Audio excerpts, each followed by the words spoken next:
बिस्मिल्लाहिर्रहमानिर्रहीम।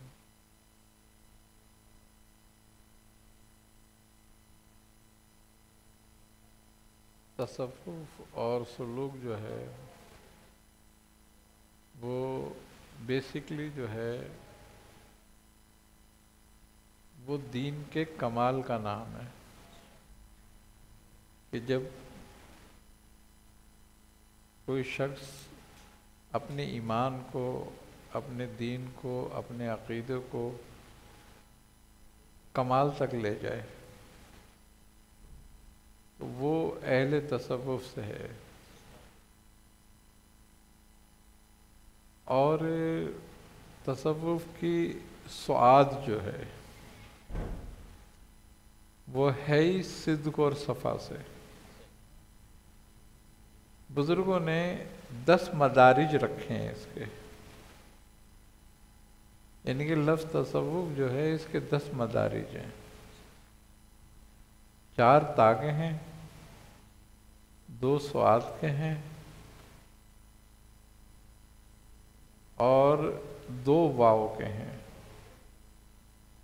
और कहते हैं 2 फना के हैं, फा के यानी कि। तो इस तरीके से ये 10 मदारिज हैं, 10 दर्जे हैं इसके, जो इन 10 दर्जों को अमली तौर पर पूरा करता है वो अहले तसव्वुफ से हो जाता है। इसी तरह इन 10 दर्जों को उन्होंने हर दर्जे को 10 दर्जों में तकसीम किया है। तो इस तरीके से इसकी 100 मनाजिलें हो जाती हैं। यानी कि वो कहते हैं कि 99 दर्जे तसव्वुफ के हैं। तो उसके जो 4 दर्जे जो इब्तिदाई हैं वो असल में सबसे अहम हैं।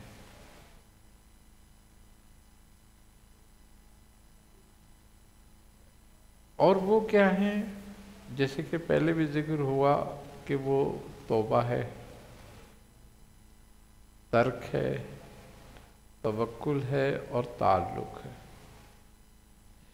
जब ताल्लुक पैदा होता है तो फिर सफ़ा पैदा होती है और सिद्क़ पैदा होता है।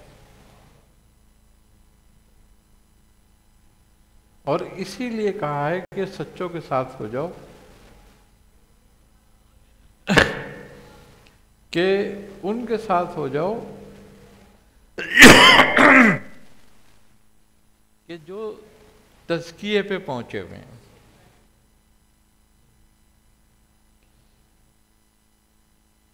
अब सच्चाई ये है कि हम अल्लाह तबारक व तआला की बंदगी को बिला मतलब और बिला किसी लालच के, बिला किसी खौफ के मुकम्मल तौर पर करें। अगर लालच दरमियान आता है तो भी सिद्क़ नहीं रहती। अगर खौफ दरमियान आता है तो भी सिद्क़ नहीं रहती, क्योंकि खौफ और लालच इंसान की अपनी ज़ात के लिए है और जो काम इसकी अपनी ज़ात के लिए करेगा उसमें सच्चाई नहीं होगी, उसमें सिद्क़ नहीं होगा। खालिसन लिल्लाह यानी कि साहिब इखलास लोग सच्चे होते हैं। जिनको अल्लाह इखलास के कमाल पे पहुंचा देता है वो लोग सच्चे होते हैं, उनकी सोबत फायदा करती है।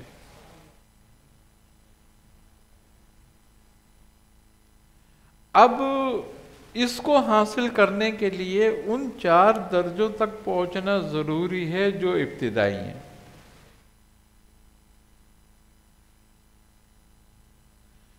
अब तौबा से वो शुरू हो रहा है और ताल्लुक पे ख़त्म हो रहे वो ता के मकाम।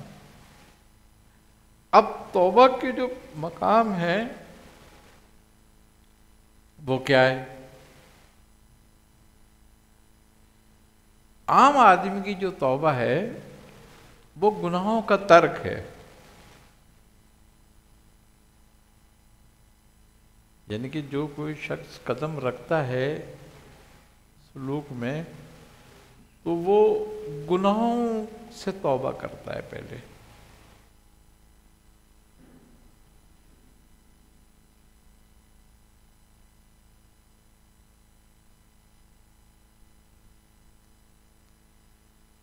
उसकी तौबा गुनाहों से है। अब तौबा के अलग अलग दर्जे हैं। पहला दर्जा तौबा का यह है कि बंदा गुनाहों से तौबा करे और ऐसी तौबा करे कि हद्दुल इम्कान दोबारा उसमें मुब्तला ना हो।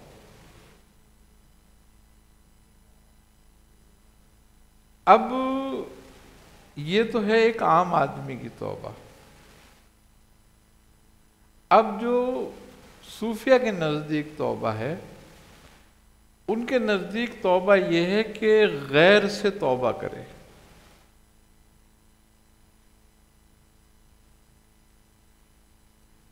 अब ये कि गैर से तौबा करे, ये ज़रा सख्त मकाम आ जाता है। हर वो चीज़ जो अल्लाह और बंदे के दरमियान हाइल हो, वो उससे तौबा कर ले।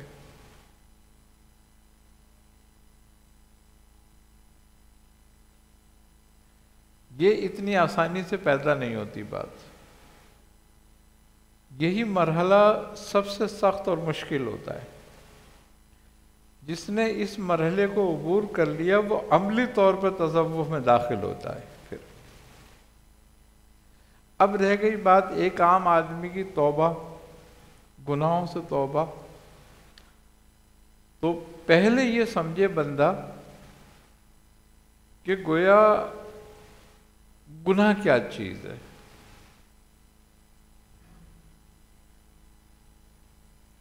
एक तो वो बातें हैं जिनका अल्लाह उसके रसूल ने हुक्म दे दिया, जिनसे बचने का शरई हुक्म आ गया, कुरान से हुक्म आ गया। एक वो है जो उसके अखलाकियात में शामिल है। यह है अहकाम की तौबा, कि जिनसे तौबा करने का हुक्म है, जिन गुनाहों से बचने का हुक्म है, वो तो हुक्मन है। उनसे तो हर कलमा पढ़ने वाले कस नाकस को बचना है। लेकिन उसके बाद दूसरा दर्जा है वो है इखलाकी तौबा का।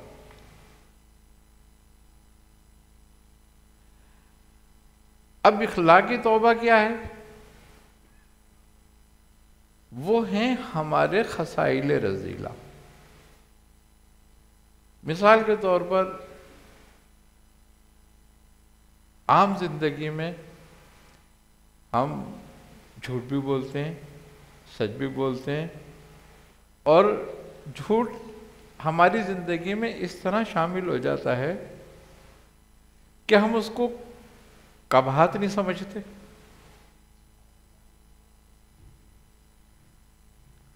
ये इखलाकी जुर्म है, गुनाह है, इससे बचो।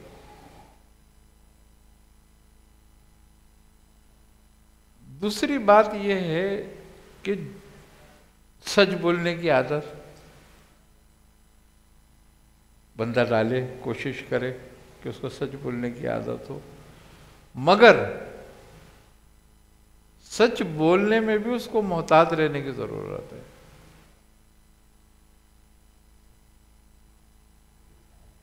बंदा दूसरों के बारे में तो सच बड़ी आसानी से बोलता है, मगर अपने बारे में सच आसानी से नहीं सुनता। तो जो अपने बारे में सच आसानी से नहीं सुनता, उसको किसी के बारे में सच बोलने का इख्तियार भी नहीं है।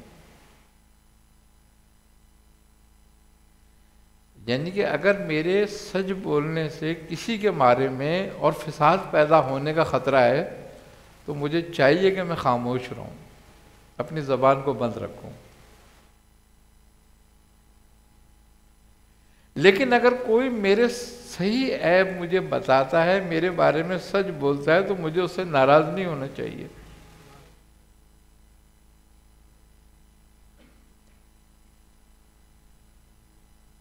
ये इखलाकियात है।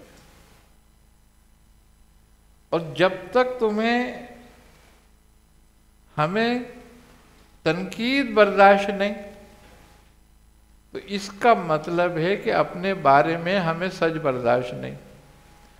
और जब हमें अपने बारे में सच बर्दाश्त नहीं, तो हम किसी दूसरे पे सच्ची तनकीद क्यों कर सकते हैं? तो जो हुक्मन गुनाह है उससे बचना तो एक अलग बात है, लेकिन असल जो बात है वो इखलाकन गुनाह से बचना है।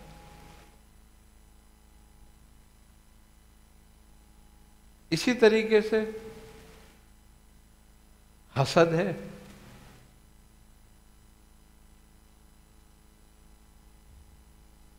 हमें खामखा इन लोगों से होती है।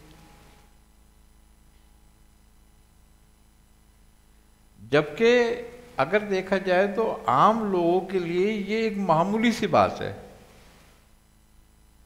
वो इसको कोई अहमियत नहीं देते कि अगर वो किसी पे लान तान करते हैं कि भाई ये ऐसे कमा रहा है, इसके पास ऐसा आ रहा है, इसके पास कहाँ से आ रहा है, तो ये एक मामूली सी बात है उनके लिए। लेकिन इस रास्ते में ये बहुत बड़ी बात है।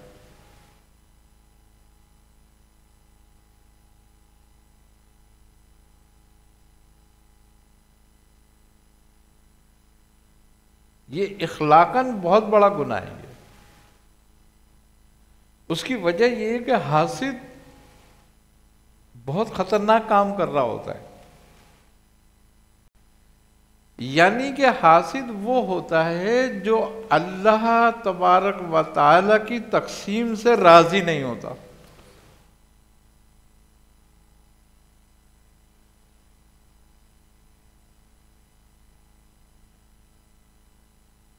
मुझे कम मिला, इसको ज्यादा क्यों मिला?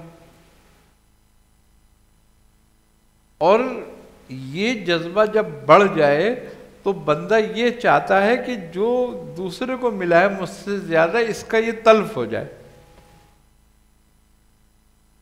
इसका ये खत्म हो जाए सब कुछ। ये उससे भी ज्यादा खतरनाक बात हो गई। ना वो हक पे रहा, ना वो सब्र पे रहा, ना वो शुक्र पे रहा। तीनों चीजें उसके हाथ से निकल गई, और वो है मुसलमानी।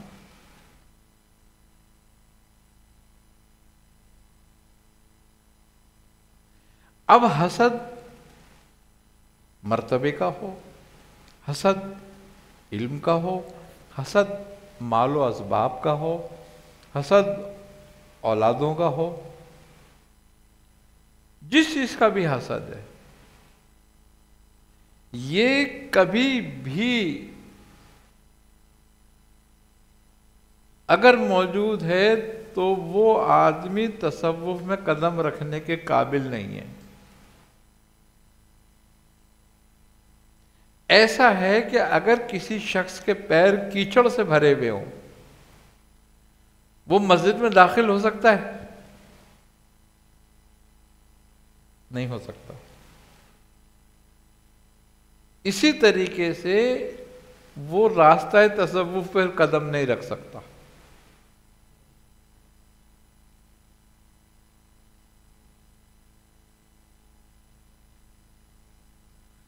वो सिद्दीकों में से नहीं है, सादिक नहीं है। क्यों? कि जो रब की तकसीम पर ही राजी नहीं है,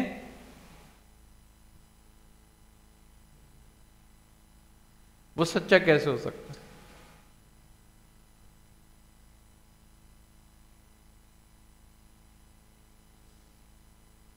इसी तरीके से बुग़्ज़ है, किसी से बुग़्ज़ रखना। अब हम अपना बुग़्ज़ पूरा करने के लिए उसकी सारी अच्छाइयों पे पानी फेर देते हैं, सिर्फ उसकी बुराई नजर में रखते हैं।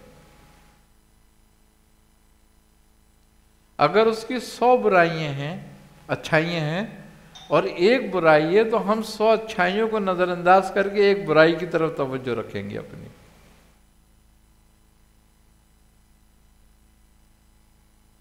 इस हालत का क्या हालत है? बुजुर्ग फरमाते हैं कि अल्लाह ने मक्खी को 1000 आंखें दी हैं।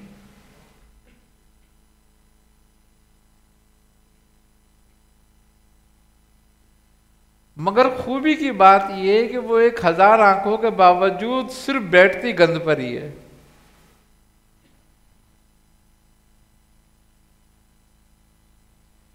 यानी कि कोई किसी के बुग़्ज़ रखता है और बुराई पे नजर रखता है, तो इसका मतलब उसकी हालत ऐसी है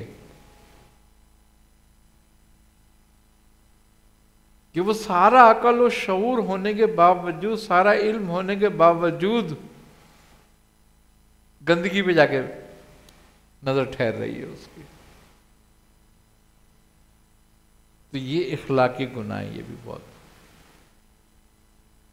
वो भी आदमी सच्चों के साथ नहीं हो सकता, उसका भी सादिकों से, सिद्कों से कोई ताल्लुक नहीं है।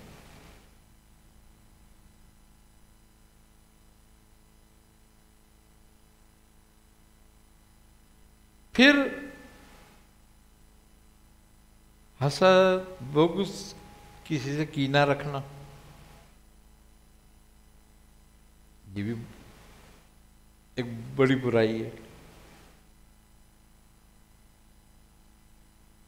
किसी की ऐब जोई करना, ये भी इखलाकी गुनाह है। किसी पे बहतान लगाना,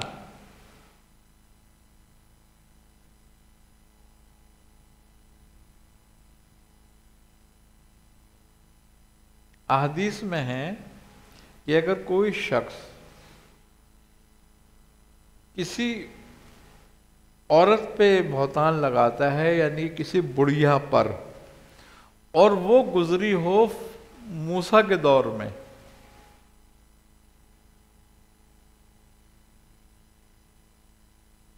तुम्हारे दौर की भी नहीं हो, तो बहतान लगाने वाले की 70 साल की इबादत जाया हो जाती है। तो जो हाजिर में लगाएगा,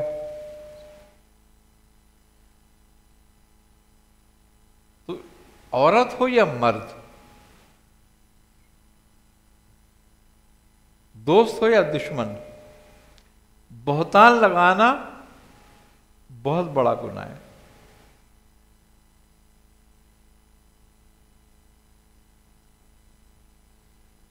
तीसरी बात बुजुर्ग फरमाते हैं कि बहस से बचो,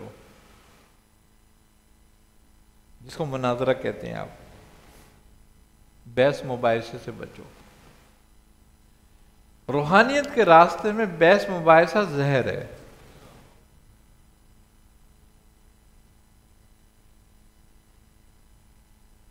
तुम 10 साल जिक्र करो, एक दिन बहस करो, वो जिक्र बेकार हो गया। तुम हक पे हो चाहे, इससे कोई मतलब नहीं है।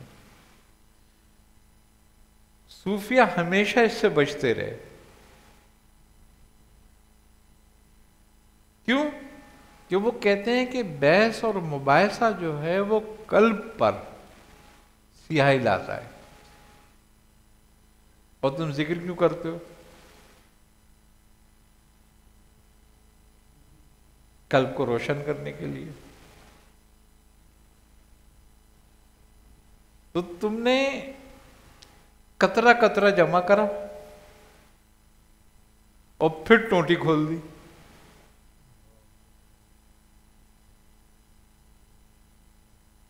वो कतरा कतरा जाया हो गया एक धार के साथ।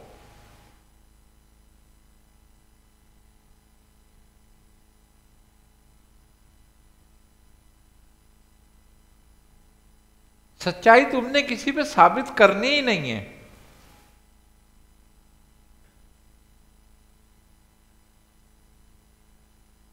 क्यों? कि सच्चाई तो सूरज है, उसको साबित कौन करेगा? तो दुनिया देखेगी।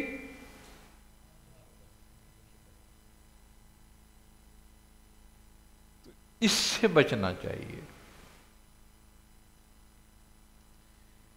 क्योंकि ये सारी चीजें जो हैं, जो मैं बता रहा हूं, ये इब्तिदाई मरहल की हैं। शैतान जब हमें उलझाना चाहता है ना, इस रास्ते पर रोकना चाहता है, तो ये सारे हथकंडे आजमाता है हम पर, कि ये किसी के बुग़्ज़ में मुब्तला हो जाए, ये किसी की हसद में मुब्तला हो जाए, ये किसी पे बहतान लगा दे, ये किसी से बहस व मुबाहिसे में फंस जाए। अब एक आम आदमी बेचारा जो इस रास्ते पे कदम रखता है, वो कैसे बचेगा? उसे तो दिन भर सब चीज़ वास्ता रहता है ना। उसका तरीक़ाकार बुजुर्गान दीन फरमाते हैं कि ये है कि अपने काम से काम रखो।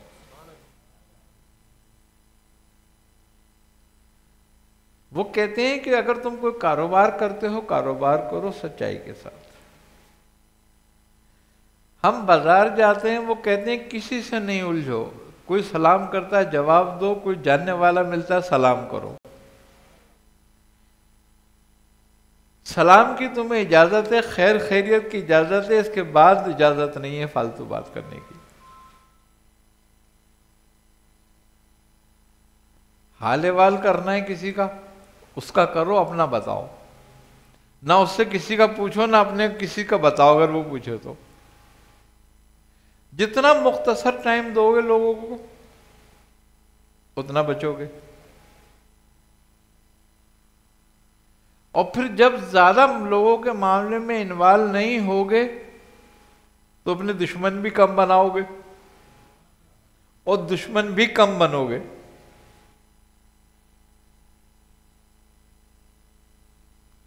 कुछ अरसे अगर ये आदत रहती है, तो लोग कहते हैं कि यार ये तो बिल्कुल सर फिरा है, फारिग है, इसको छोड़ो, इससे तो कोई बात करना ही बेकार है।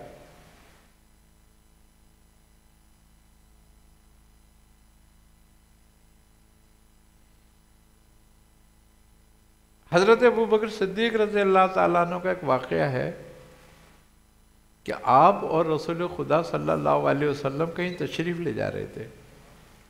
रास्ते में कोई हजरत अबू बकर सिद्दीक का जानने वाला मिल गया और उससे कोई लेन देन था मामला, वो रुक गया। उसने आपको रोक लिया, हजरत अबू बकर सिद्दीक को, और वो आपसे बातें करने लगा और थोड़ा तेज लहजे में बोलने लगा और थोड़ा सा उसका लहजा जो है बदतमीजी वाला हो गया। आप रसूल खुदा खड़े देखते रहे उसको। जब हजरत अबू बकर सिद्दीक ने जवाब देना शुरू किया, तो आप रसूल खुदा जो थे आगे बढ़ गए। तो हजरत अबू बकर सिद्दीक ने फौरन बात खत्म करी और आपके पीछे आया, क्या है कि या रसूल अल्लाह क्या बात है? जब तक वो मुझे कुछ कहता रहा आप खड़े रहे, जब मैंने जवाब दिया तो आप चल पड़े, क्या बात थी ये? आपने फरमाया कि ए अबू बकर, जब तक वो तुम्हें कह रहा था तो फरिश्ते तुम्हारी तरफ से जवाब दे रहे थे, जब तुमने कहना शुरू करा तो फरिश्ते खामोश हो गए।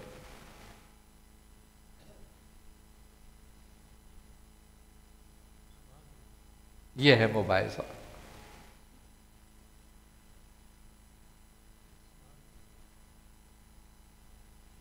तो आम आदमी जो है, जो अब इस रास्ते में कदम रखता है, तो उसको इसीलिए हुक्म आया कि दूसरा मरहला क्या है? तर्क।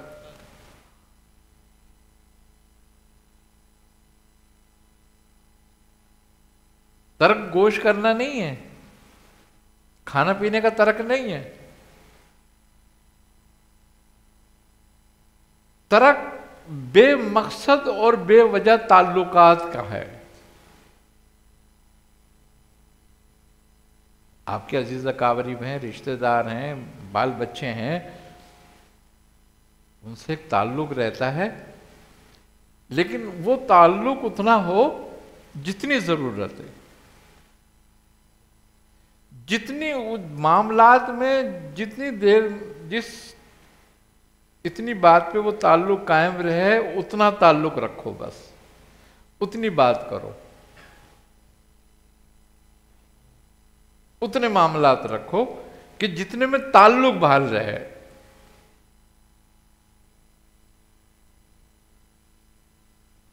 इब्तिदा में इन सब चीजों की जरूरत होती है। एक कारोबारी आदमी होता है, वो कारोबारी लोगों से मिलता है, जुलता है, उठता है, बैठता है, मगर वो अपनी जबान को खामोश रखे।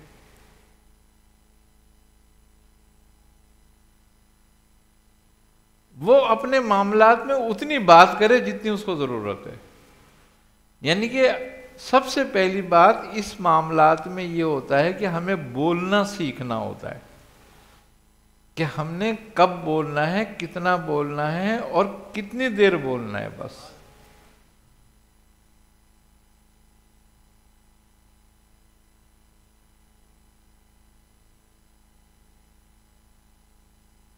क्यों? कि हर चीज एक बैलेंस पे होती है, एक तवाजुन पे होती है। अगर तवाजुन बिगड़ता है तो मामलात बिगड़ते हैं।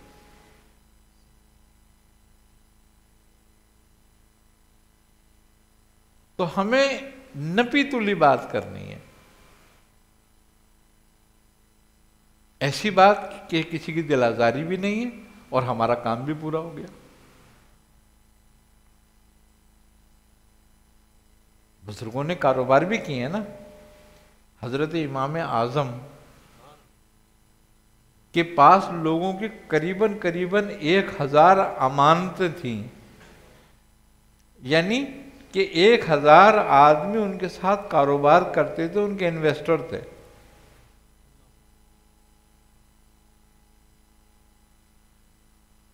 वो कितने बड़े फिक़ही थे, कितने बड़े बुजुर्ग हैं।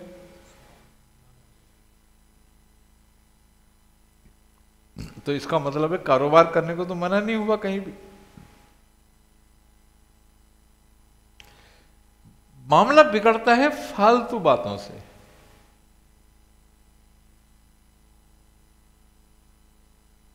हम जब किसी की बुराई करेंगे ही नहीं, हमें जरूरत भी नहीं अगर उसकी बुराई भी हो, और अगर कोई शख्स हम पे बोलता भी है तो यही बात है कि तर्क से मुराद यह है कि सुनना भी तर्क, देखना भी तर्क, बोलना भी तर्क और खाना भी तर्क। जब तुम्हें शुबा हो खाने में तो खाना भी तर्क कर दो। एक टाइम के तर्क करने से कोई मरता नहीं है, कोई कमजोर नहीं होता। लेकिन जिस तरीके से रोजा सेहत के लिए अच्छा होता है, इस तरीके से हराम तर्क करना जो है वो रूह के लिए अच्छा है। जब शुबा आए हो हमें तो हमें तर्क कर देना चाहिए।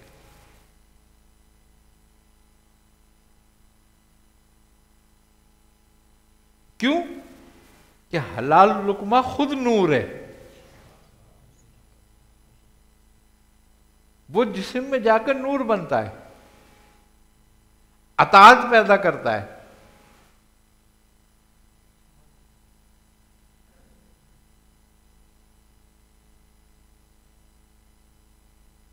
तो अब बुजुर्ग क्या कहते हैं? वो कहते हैं कि हराम के मुकाबले में हलाल को अपनाओ, गुफ्तगू के मुकाबले पे खामोशी को अपनाओ, हसद और बुग़्ज़ के मुकाबले पे मोहब्बत को अपनाओ। हसद के मुकाबले पे शुक्र को अपनाओ।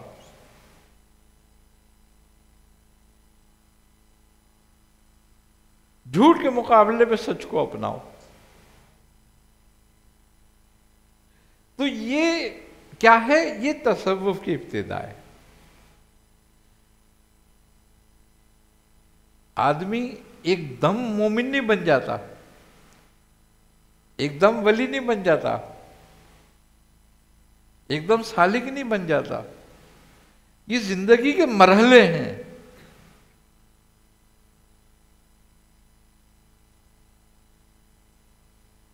दूसरी तीसरी बात, दरगुजर सीखो। अल्लाह दरगुजर को पसंद करता है। आज तुम अपने महकूम से दरगुजर करते हो, उससे अफू से काम लेते हो, कल अल्लाह तुमसे भी दरगुजर करेगा। हम कब गलती नहीं करते? अगर वो दरगुजर ना करे हमारी गलतियां, तो हम तो एक कदम नहीं चलने वाले। वो भी दरगुजर करता है ना, जो मालिकुल मुल्क है।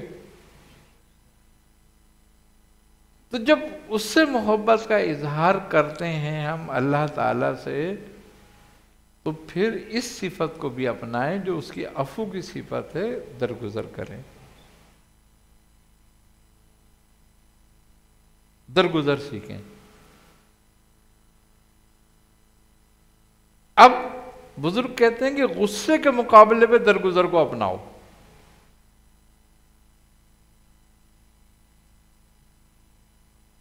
क्योंकि इस रास्ते में ये भी एक बड़ी रुकावट है।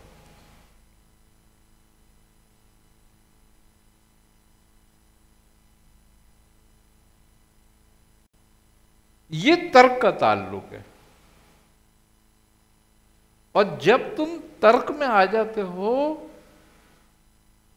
तो ये ऑटोमेटिकली तौबा हो जाती है। हर वक्त तुम तौबा में हो। फिर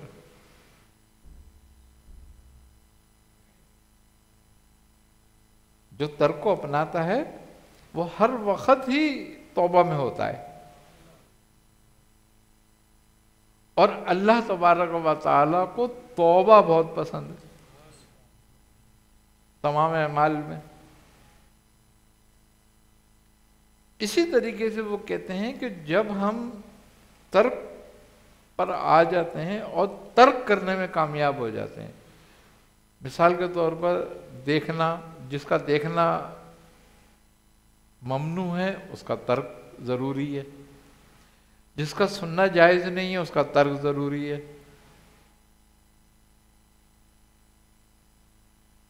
जिसका बोलना अच्छा नहीं है उसका तर्क जरूरी है। तो ये सारी चीजें तर्क में आ जाती हैं। जब तर्क में आती हैं तो तौबा में आ जाता है बंदा। वो तर्क क्यों कर रहा है? अल्लाह और उसके रसूल की खुशनुदी के लिए। तो ये बंदगी क्या है? अल्लाह का हुक्म मानना। इससे वो हर वक्त अपनी बंदगी में मौजूद है।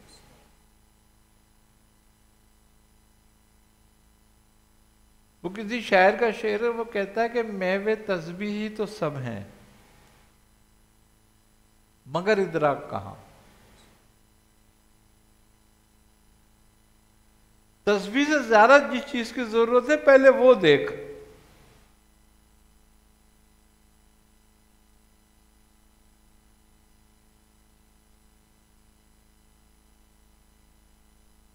वो क्या है कि मेवे तस्बीह तो सब है मगर इदराक कहां। जिंदगी खुद ही इबादत है मगर होश नहीं।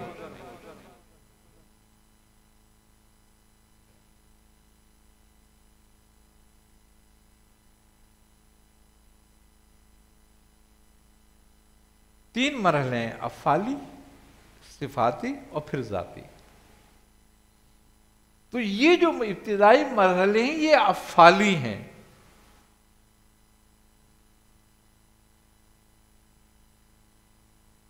फिर सिफाती आते हैं, फिर वो कलामी हैं।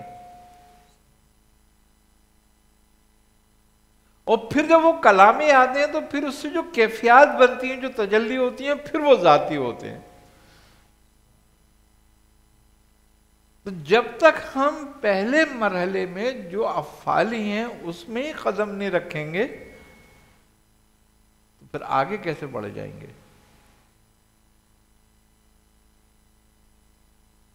तो पहले अपने मामलात को लोगों के साथ दुरुस्त करना, ये अफ़ाली है।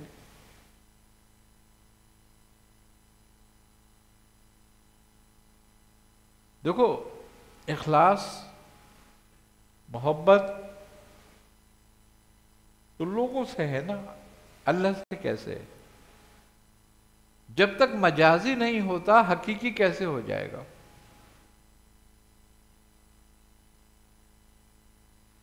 अल्लाह से इखलास यह है कि तू उसकी मखलूक से इखलास से हो। अल्लाह से मोहब्बत यह है कि उसकी मखलूक से मोहब्बत करे।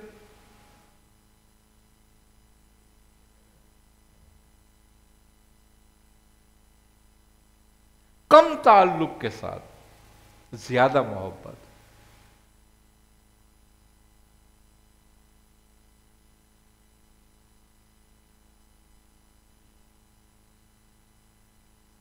ये इखलाकियात में से हैं। जब हम अपना इखलाक को दुरुस्त करते हैं तब रूहानियत हमें पैदा होती है। अब हमारा दिल बुग़्ज़, कीना, हसद, झूठ, तकब्बुर से भरा हुआ हो तो रूहानियत कहां से आएगी? सुम्मा रददनाहु अस्फला साफिलीन। वो अपने एमाल में जानवरों से भी बदतर हो गए।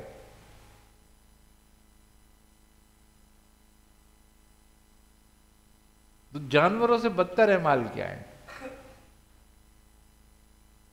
जानवरों से बदतर एमाल जो हैं वो हैं अपने नफ्स की ख्वाहिश। जो तुम्हें अच्छा लगा उसकी तुमने तारीफ करी, जो तुम्हें बुरा लगा तुमने उसको बुरा भला कहा, उसकी बुराई करी, उससे हसद करा, उससे बुग़्ज़ करा। लोगों में तकब्बुर से बैठे, लोगों के साथ तकब्बुर से मिले, अपने से कमतर को, यानी कि कमजोर को, कमतर यह है कि कमजोर, कमतर कोई नहीं होता, कमजोर को कमतर समझा, अपने से ताकतवर को बरतर समझा। ये सब कुछ इखलाकियात के खिलाफ है। और जो चीज इखलाक के खिलाफ है वो रूहानियत की दुश्मन है। उस शख्स को कभी रूहानियत हासिल नहीं होगी।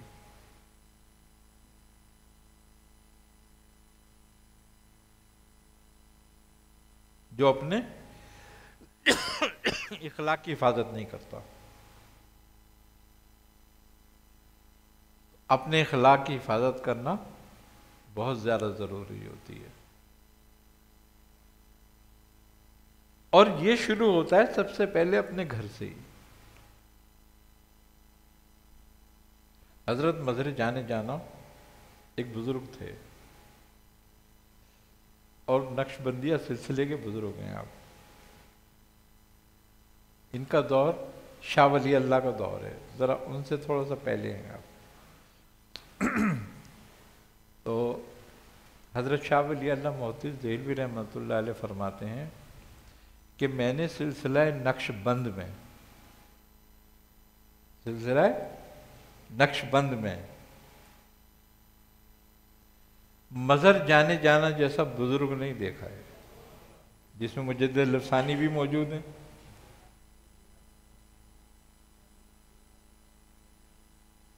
अब ये बात आप सारे सिलसिले के लिए कह रहे हैं या उस दौर के बुजुर्गों के लिए कह रहे हैं कि कोई ऐसा बुजुर्ग नहीं है जैसे मज़हर जाने जाना है।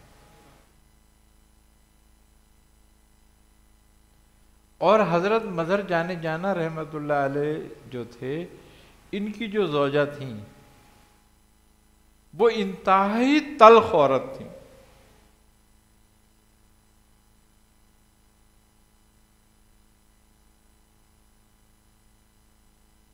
कोई मुरीद दरवाजे पे चला जाता और वो दरवाजा बजा देता तो 1000 तो वो मुरीद सुनता और 2000 मौलाना सुनते।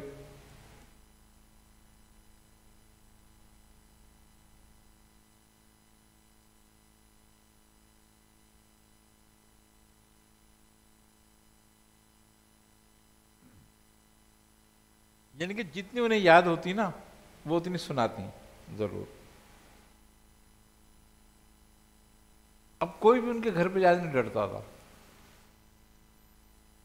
तो लोगों ने कहा एक दिन कि हजरत आप इतनी तेज तर्रार और इतनी तल्ख औरत के साथ कैसे गुजारा करते हैं? आप मुस्कुराए। आपने फरमाया कि तुम क्या समझते हो, मुझे क्या करना चाहिए? अब लोगों की अपनी राय होती है, कहने लगे हजरत ऐसी औरत तो एक दिन भी किसी घर में नहीं रह सकती। तो आप मुस्कुराए, आपने फरमाया कि मेरी जो विलायत है ना ये इसकी तलखी की वजह से है।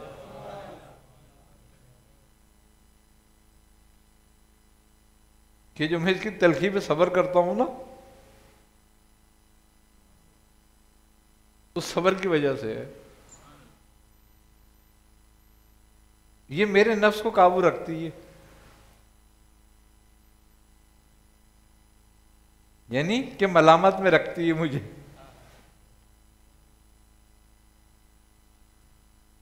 तो मकसद कहने का ये है कि ये शुरू भी घर से ही होता है, अखलाक भी।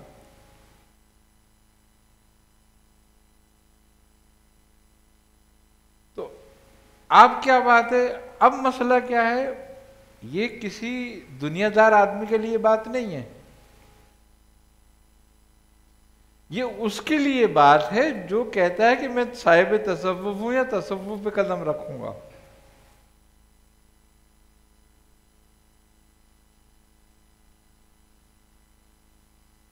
तब बीवी भी उसके लिए एक आजमाइश है।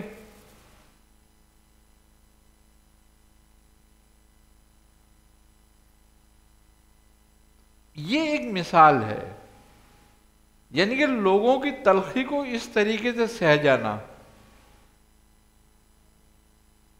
इखलाक है। बीवी तो सबसे ज्यादा महकूम है ना, वो तो एक नमक अगर खाने में थोड़ा सा कम कर दे तो बेचारी के पूरे खानदान को सुननी पड़ती है। वो तो इतनी महकूम है ना। तो जो आदमी इतनी महकूम के साथ अपना इखलाक अच्छा कर लेता है तो वो बाहर कितना कर सकता है।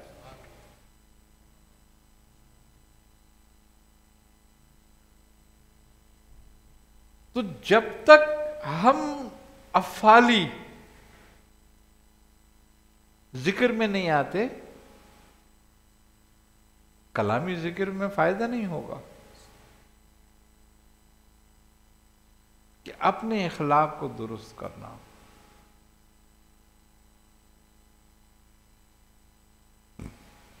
हसद को, बुग़्ज़ को, लालच को, ग़ीबत को, बहतानबाजी को, कज़ब को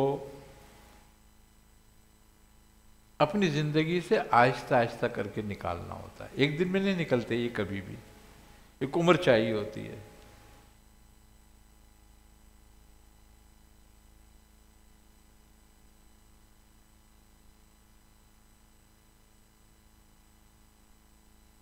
आई ना समझ बात।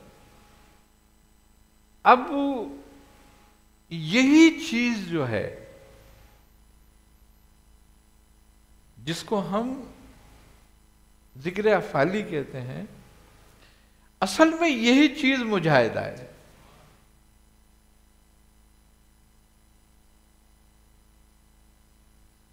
इसी को मुजाहिदा कहते हैं।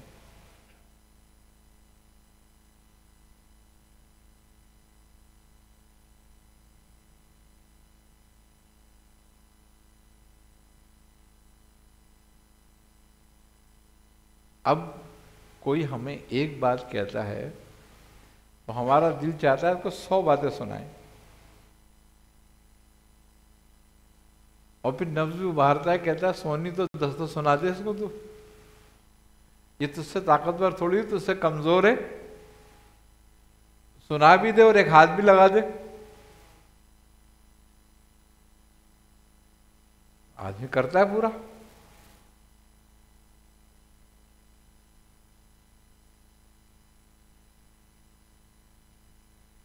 हजरत अली करमल्ला वजह ने एक मैदान में एक शख्स को शिकस्त दी, उसको गिरा दिया, और आप जब उसके सीने पे बैठे और खंजर उठाया उस पर, तो उसने आप पे थूक दिया। जब उसने आप पे थूका तो आपने उसको छोड़ दिया, खड़े हो गए आप। उसने कहा अली क्या हुआ, तुमने तो मुझे काबू कर लिया था, फिर क्यों छोड़ दिया? तो आपने फरमाया जब मैंने तुझे गिराया था तो अल्लाह के लिए गिराया था, और जब तूने मुझ पे थूका तो अब मुझे गुस्सा आया था, मेरा नफ्स शामिल हो गया उसमें, लिहाजा मैंने तुझे छोड़ दिया।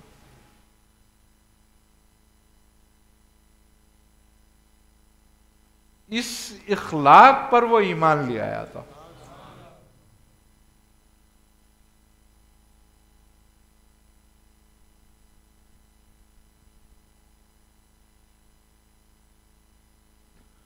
तो हम जिनसे अपने आप को मंसूब करते हैं वो तो इस इखलाक और किरदार के मालिक थे।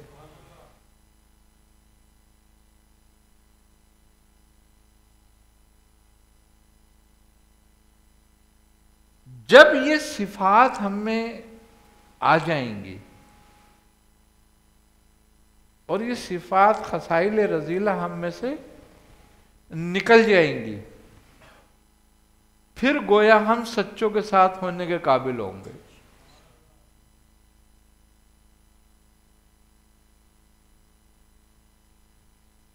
नहीं तो कुछ नहीं है ये।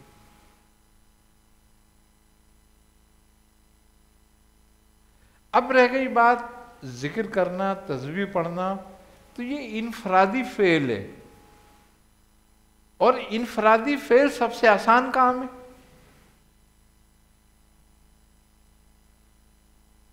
भाई जिसको कुछ काम नहीं करना वो तस्बीह पढ़ ले।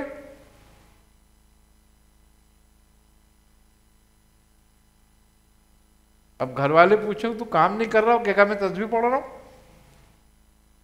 क्या काम कर रहा हूं मैं? अल्लाह अल्लाह कर रहा हूं।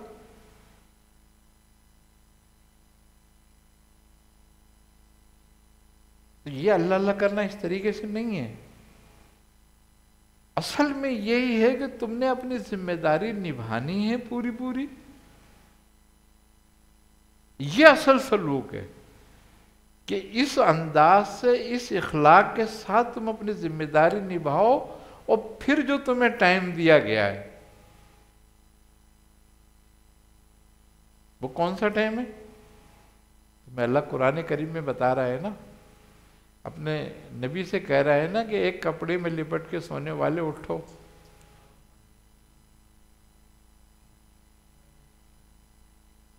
सूरह मुज़म्मिल शरीफ, कुमिल लैला कलीला, उठो आधी रात को या उससे कुछ कम टाइम, पढ़ो कुरान को तरतीब से।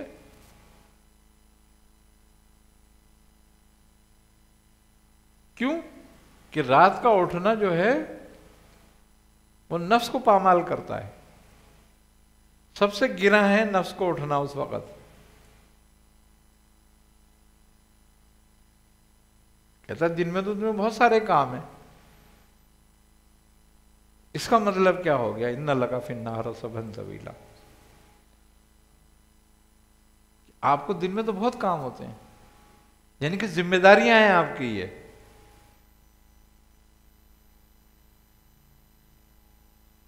हकूकुल इबादत अदा करने हैं, दिन में रोजी कमानी है, लोगों से मिलना जुलना है, तबलीग करनी है, बहुत सारे काम हैं।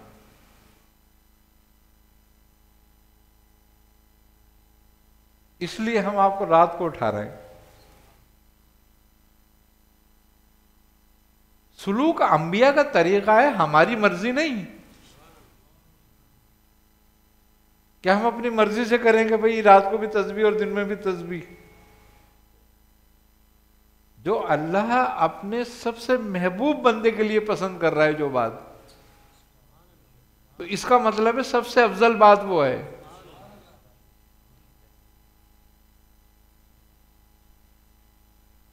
और सलूक नबी के ताबे होना है, अपने अमाल को उनके अमाल के ताबे करना है।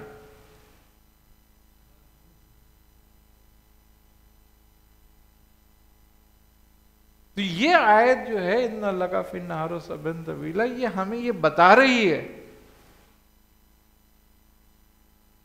कि दिन का जो टाइम है, जो वक्त है, वो अपनी जिम्मेदारियां निभाने का है। वो हकूकुल इबाद का वक्त है। हकूकुल्लाह का तो वक्त वो है जब अल्लाह कह रहा है कि नबी खड़े हो जाएं आप अब।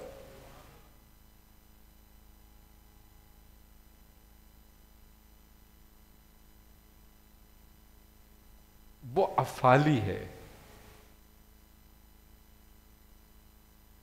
दिन का, हमने वही फेल करने हैं, अफाल के साथ अपना काम करना है, जिसके हलाल ढूंढना है, वो कमाना है, लोगों से मिलना है, जुलना है, ताल्लुकात रखने। अब इसके लिए नबी करीम सल्लल्लाहु अलैहि वसल्लम की एक हदीस मुबारक, कमाल हदीस है। मैं समझता हूँ कि 75% सल्लूक उस हदीस में मौजूद है कि आपने फरमाया कि जो तू अपने लिए पसंद नहीं करता वो अपने भाई के लिए भी पसंद ना कर। बहुत बड़ी फहरिस्त है इसकी। ये तो मुझे बहुत सारी चीजों से रोक देती है। मिसाल के तौर पर अगर मैं कोई ऐसा काम करता हूँ, बिजनेस करता हूँ कि दूध का है या कोई मसाले बेचने का है या किसी किस्म की चीज है कि जिसमें मैं मिलावट कर सकता हूं, तो मैं मिलावट वाली चीज अपने घर में दूंगा? मैं 2 नंबर की कोई चीज अपने घर में लाऊंगा? तो जब मैं अपने घर के लिए पसंद नहीं करता तो फिर बेच क्यों रहा हूं? फिर लोगों को जहर क्यों खिला रहा हूं?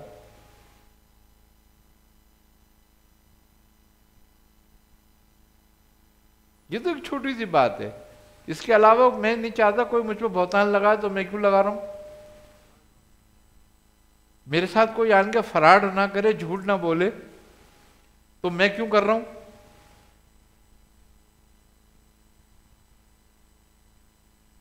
मैं चाहता हूं कि मेरे पे जुल्म ना करे, तो मैं क्यों करूं किसी पे? मैं नहीं चाहता कोई मेरी जायदाद पर कब्जा करे, लेकिन मैं तैयार रहता हूं कब्जा करने के लिए, कहीं मिल जाए। तो ये इस हदीस में पूरा फलसफा एक बहुत बड़ा, ये तो 75% तसव्वुफ सलूक इसमें मौजूद है।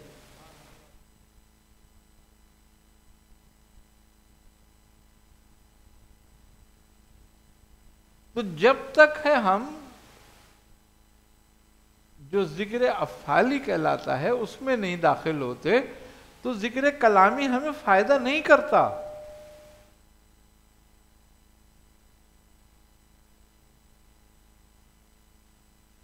अब ये जो हम बात कर रहे हैं, ये हम बात कर रहे हैं तसव्वुफ की, रूहानियत की, कुर्ब इलाही की। जिन और मोक्किल की बात नहीं हो रही है, वो तो काफिर को भी है हासिल, वो तो बदअकीदाओं को भी हासिल है। वो एक फन है, फन के लिए किसी मजहब का अकीदे की जरूरत है क्या? फन के लिए तो किसी की भी जरूरत नहीं होती। अकीदे की जरूरत और मजहब की कैद, दीन की कैद तो अकीदे में है, कुर्ब इलाही में है, उसमें है कैद, उसमें दायरे में रहना है आपने। तो हमारा जिक्र जो है, हम जो जिक्र कर रहे हैं जिन चीजों का, वो उनके लिए नहीं कर रहे जो आमिल हैं, उनके लिए हैं जो अल्लाह के बंदे बनना चाहते हैं। अब आमिल तो जिन और भूत के बंदे हैं, उन्हें वो पसंद है, वो जो उन्हें पसंद होता है वो उसके मुताबिक करते हैं काम। ये रूहानियत की बात है। हम अमलियात और तावीज़ात को रूहानियत समझते हैं, उसका रूहानियत से ताल्लुक नहीं है। रूहानियत का ताल्लुक तो अल्लाह की बंदगी से है।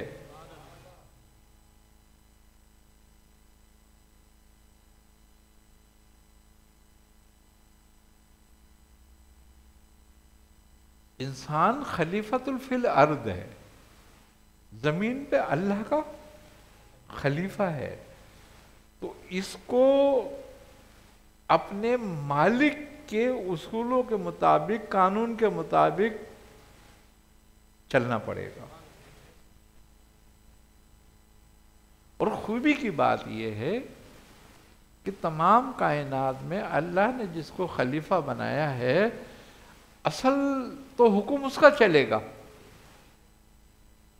लेकिन ये खलीफा बनेगा तो हुक्म चलेगा ना।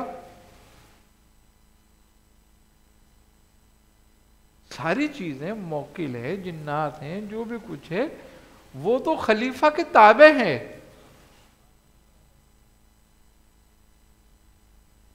लेकिन जब ये अपनी हैसियत को नहीं पहचानते तो वो इसकी हैसियत को नहीं मानते।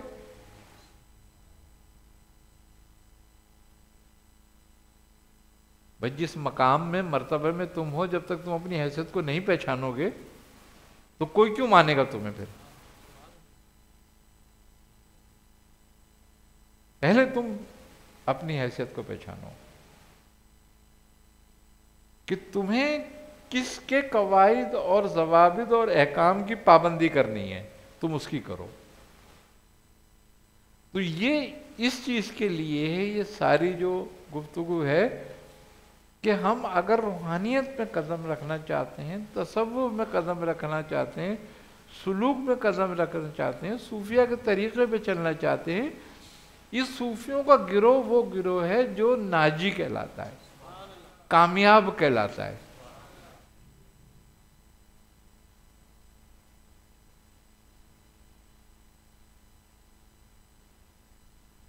अल्लाह ने इन्हें अपना दोस्त कहा है ना, तो ये दोस्ती के दर्जे पे किस वजह से पहुंचे हैं? कोई जिन बूत को हासिल करके पहुंचे हैं?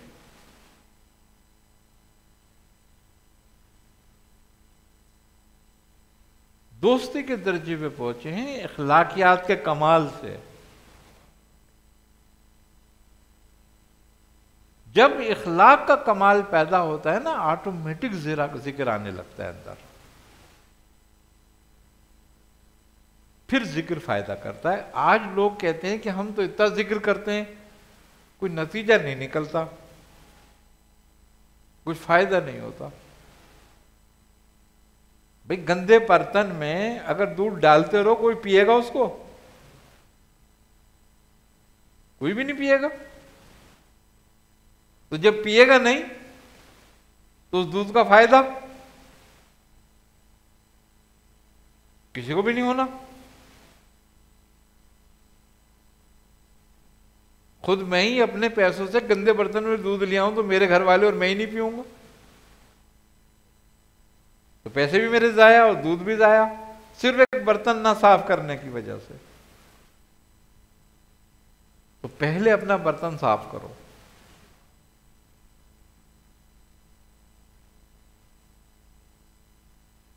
तो हमारे जो जिस्म का बर्तन है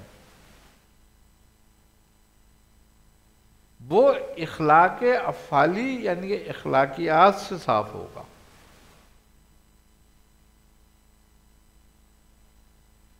किसी चीज को भरने के लिए पहले उसको खाली करना जरूरी होता है। अगर पहले ही बर्तन में कुछ भरा हुआ होगा तो उसमें मजीद क्या भरोगे आप? जो भरोगे वो गिर जाएगा, बह जाएगा, दाया हो जाएगा। तो पहले बर्तन को खाली करने की जरूरत है। तो अभी हमारा बर्तन जो है वो खसाइल रजीला से भरा हुआ है। तो जब इसको खाली करेंगे हम तब खसाइल सालिया आएंगी। वो खसाइल सालिया नूर की जाजिब होती हैं, वो नूर को जज्ब करती हैं। हम जब जिक्र करते हैं तो जिक्र कसरत से क्यों किया जाता है? जिक्र कसरत से इसलिए किया जाता है कि तकरार करने से हरारत पैदा होती है।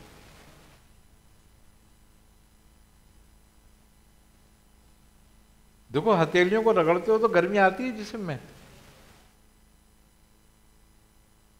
ये तकरार है।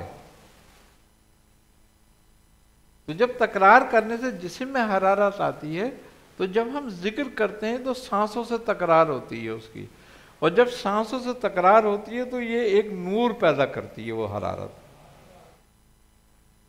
और जब वो नूर पैदा करती है तो वो नूर हमारे जिस्म में जज्ब होना शुरू होता है।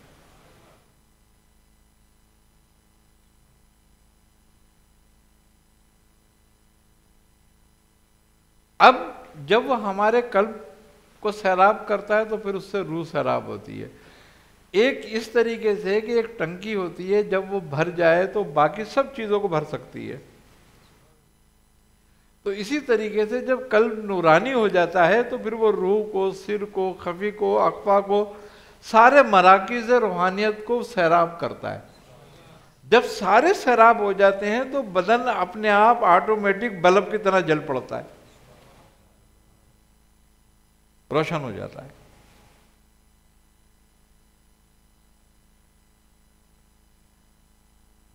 उससे हमें, जब वो हदीस भी है नबी करीम सल्लल्लाहु अलैहि वसल्लम की कि एक वक्त मोमिन पे वो आता है कि वो अल्लाह के नूर से देखता है, उसका हाथ, उसका पांव मजर हो जाता है। वो वक्त कौन सा होता है? यही वक्त होता है वो।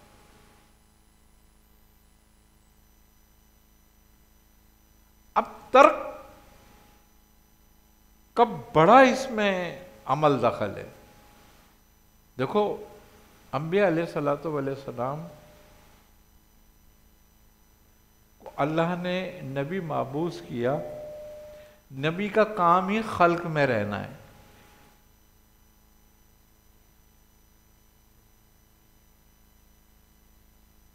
लेकिन अल्लाह ने अंबिया से भी कभी कभी खल्क का तर्क कराया।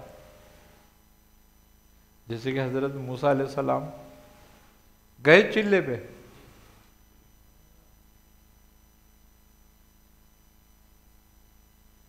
हजरत यूनुस अलैहिस्सलाम को उनकी कौम से अलग किया।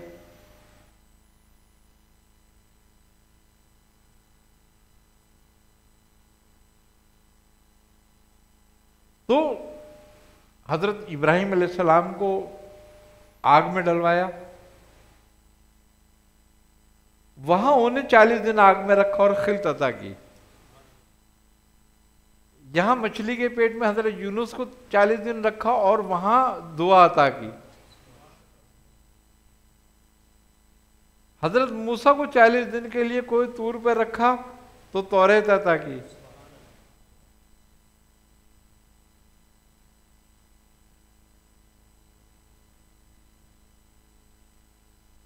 अब जिक्र क्यों?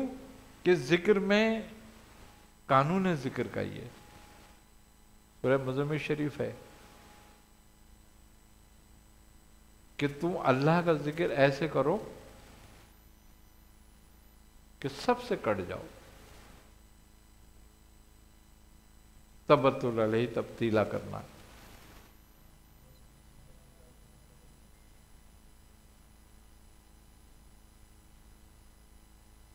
कि अपने परवरदिगार का जिक्र ऐसे करो उसके नाम के साथ सबसे कट के।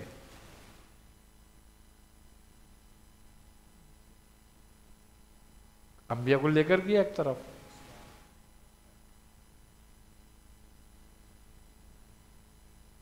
तो तर्क दो तरह पर है। एक लोगों में रहते हुए तर्क कर देना,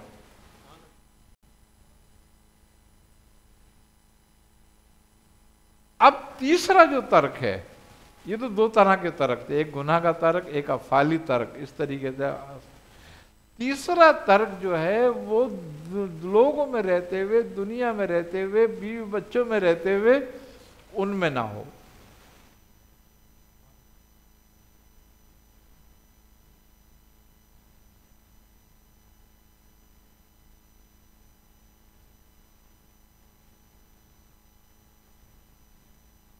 कि वो जिलवत में भी खिलवत में हो।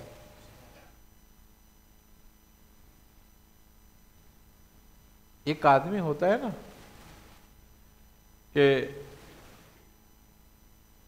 वो कितनी महफिल में हो, कुछ भी हो, लेकिन उदास होता है बैठा हुआ, उसे कोई चीज अच्छी नहीं लग रही होती। इसकी एक मिसाल है कि एक गुरु के दो चेले थे।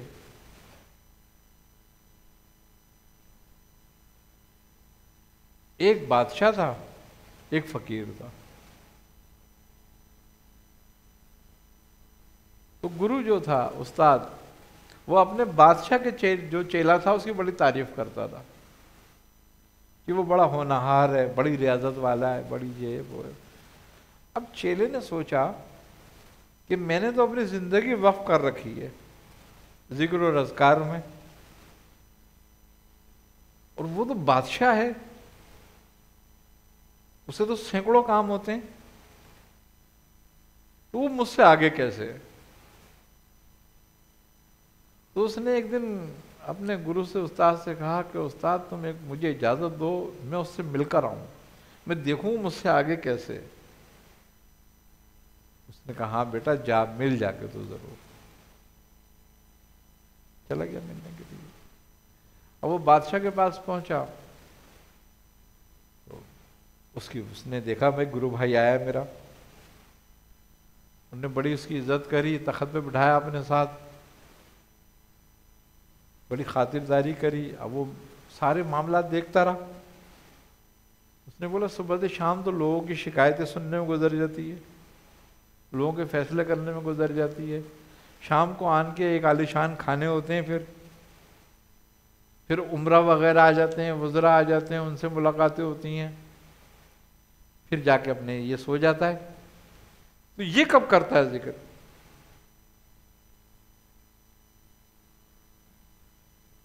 फिर गुरु कहता है मुझसे बढ़कर रहिए। खैर वो जो उसका गुरु भाई था बादशाह, उसने भी समझ लिया कि इसके दिल में क्या चल रही है, दिमाग में।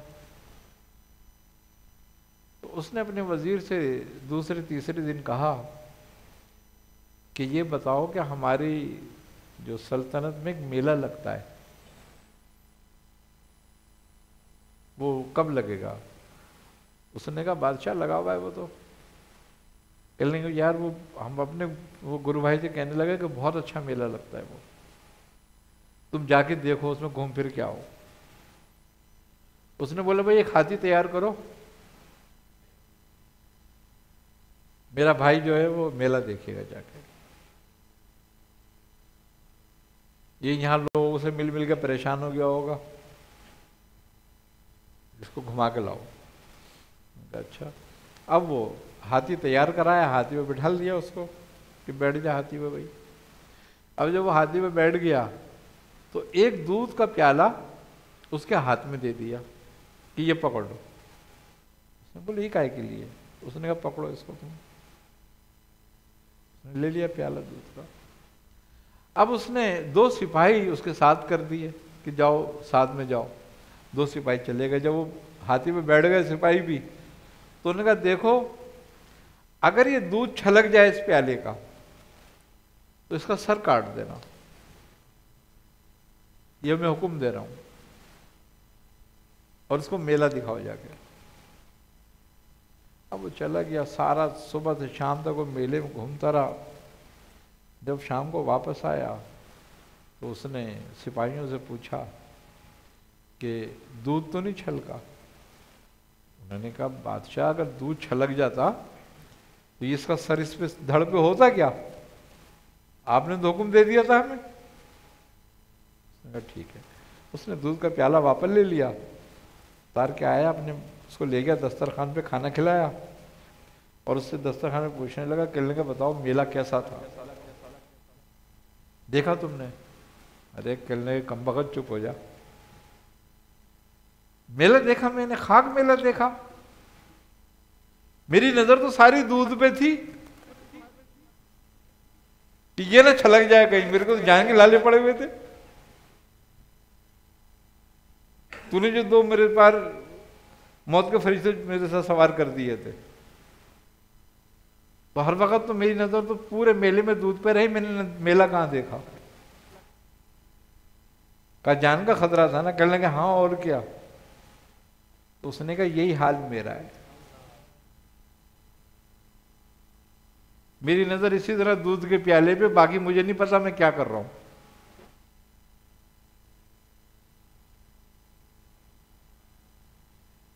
मेरी नजर अपने रब पर ही है।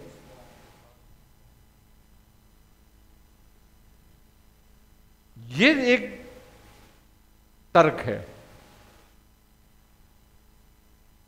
कि बंदा सबके बीच में होता है और कहीं भी नहीं होता।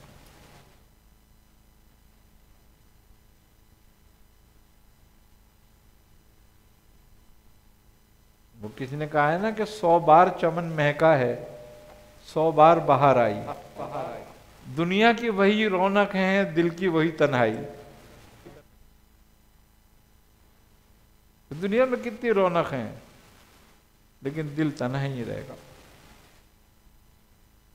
ये तीसरा तर्क है इसका।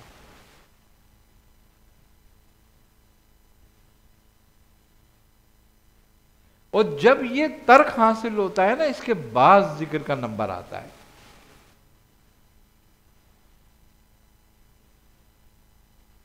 फिर जिक्र शुरू होता है, फिर जिक्र फायदा करता है, क्योंकि फिर जिसको पुकार रहा होता है ना वही वो होता है और कोई नहीं होता।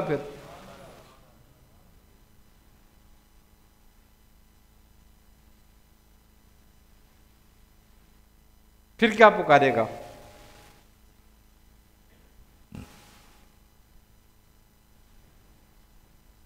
पुकारोगे उसको जो घर से बाहर होगा, और जो घर में ही होगा उसका क्या पुकारोगे? उससे तो मुलाकात रहेगी ना, पुकारना थोड़ी होगा उसको। तो जब मकीन अपने मकान में हो,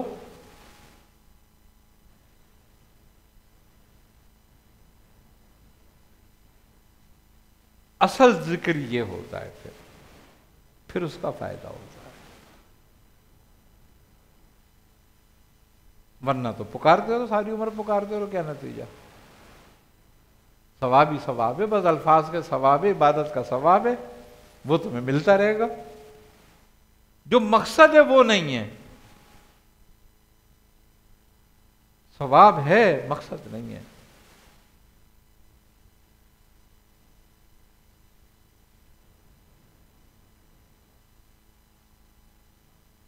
और सारा सलूक, सारी रूहानियत तो मकसद के लिए है,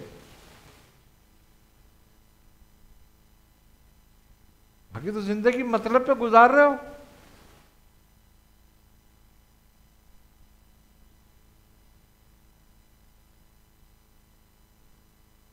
मकसद जिसको हासिल करना होता है, मकसद में नफा नुकसान नहीं होता, मतलब में नफा नुकसान होता है।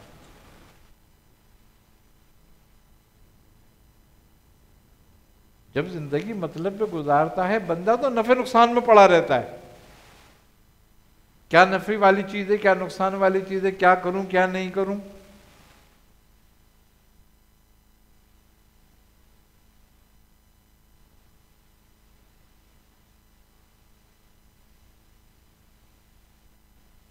अब मसला क्या है, हमें हुक्म क्या है कि ईमान बिल गैब का, ईमान लाओ गैब पर, वो युमिनून बिल गैब, ईमान लाओ गैब पर। तो मकसद वाला गैब पर ईमान ला सकता है, मतलब वाला नहीं लाएगा, क्योंकि मतलब वाले का नफा नुकसान तो सामने चाहिए उसको, वो गैब पे क्यों रहेगा। तो उसका नतीजा जबानी कलाम ही निकलता है।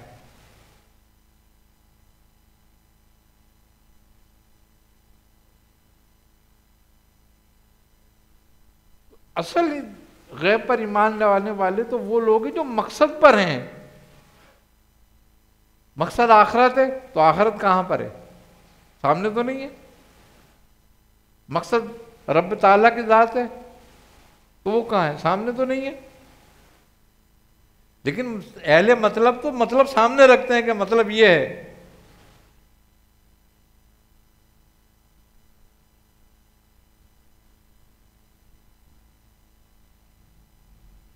और अहले मकसद नफे नुकसान पे नहीं होते, वो अपने मकसद पर होते हैं, चाहे कितना बड़ा नुकसान हो और चाहे कितना ही बड़ा फायदा हो, उन्हें अपने मकसद हासिल करना है।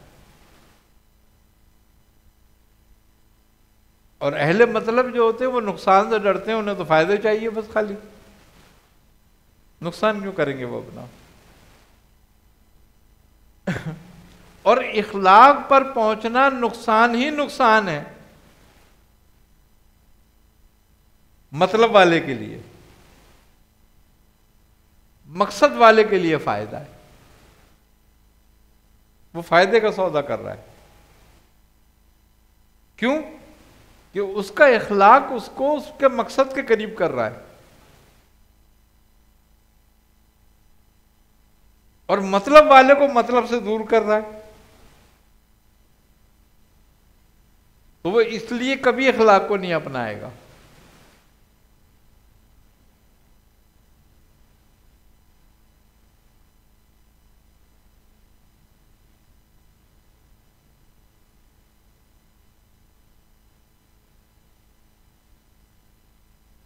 अब मतलब वाले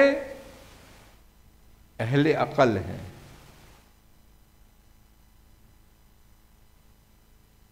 और मकसद वाले अहले दिल।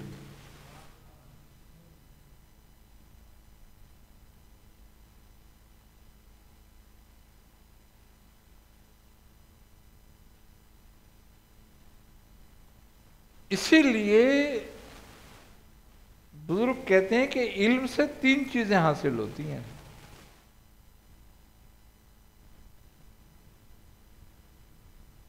एक इश्क हासिल होता है, एक इखलास हासिल होता है, और एक मुफाद हासिल होता है।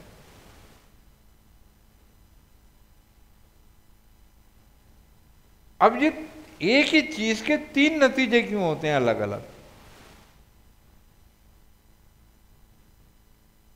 चीज तो एक ही है, उसके नतीजे तीन निकल रहे हैं। क्यों कि इल्म अगर दिल में उतरता है तो इखलास कर देता है पैदा, साहिब इखलास बना देता है। इल्म अगर रूह में उतरता है तो आशिक बना देता है, अहले इश्क में से कर देता है।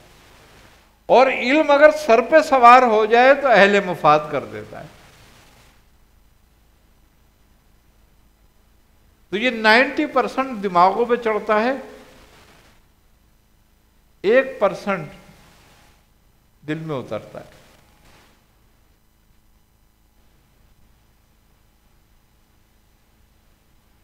और जिसके दिल में उतरता है उसकी रूह में भी उतर जाता है। वो जिनके दिमागों पे चढ़ जाता है उनकी जबान पे उतरता है।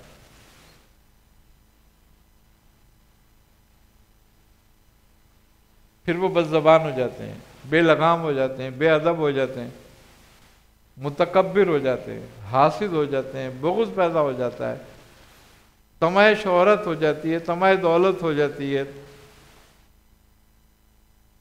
फिर सारी तमाएं हासिल हो जाती हैं।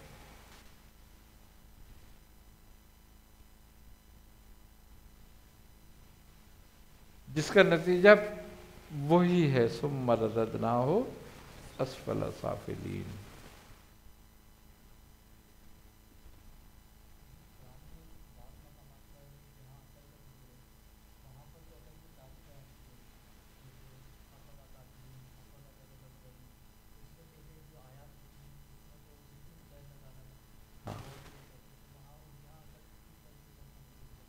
बिल्कुल, इसकी मिसाल ऐसे है कि जिसको बादाम लाओ और उसको छिलके समेत चबाओ,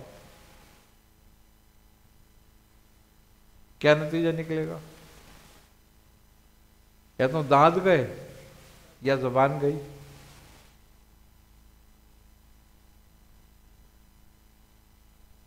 अक्ल का तज़किया ना हो तो ये ज़हर कातिल है। फिर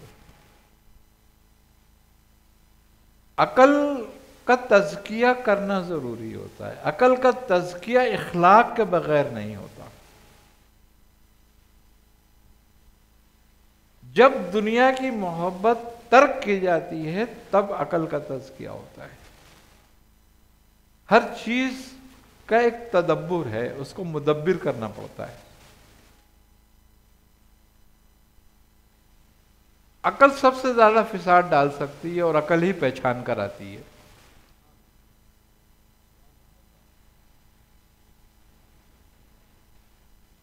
अकल कब पहचान कराती है? जब ये रोशन हो जाए।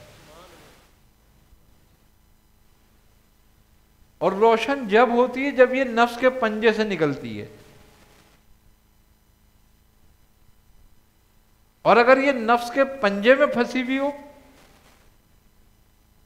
तो नफ्स इससे जो है फिर डबल काम लेने लगता है। फिर फरेब देने की सलाहियत बढ़ जाती है, फिर झूठ बोलने की सलाहियत बढ़ जाती है, धोखा देने की सलाहियत बढ़ जाती है, ऐब जोई की सलाहियत बढ़ जाती है। ऐसे ऐसे ऐब निकाल के लाएगा जो साहिब ऐब भी नहीं जानता होगा मुझ में ये ऐब है।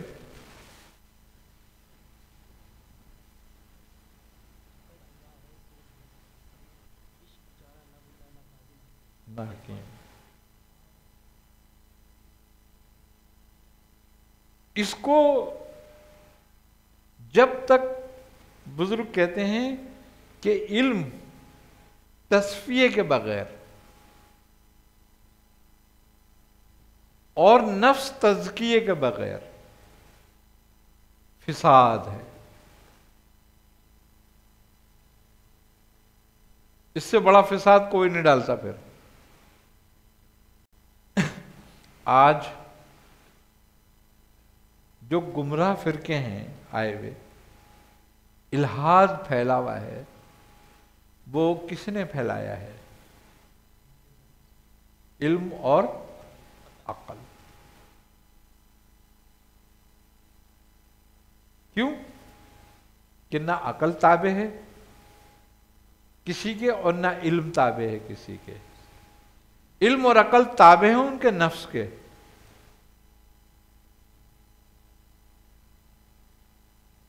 एक जाहिल आदमी इतनी तबाही नहीं ला सकता जितनी एक आलिम ला सकता है, अगर नफ्स के चुंगल में फंसा हुआ हो तो।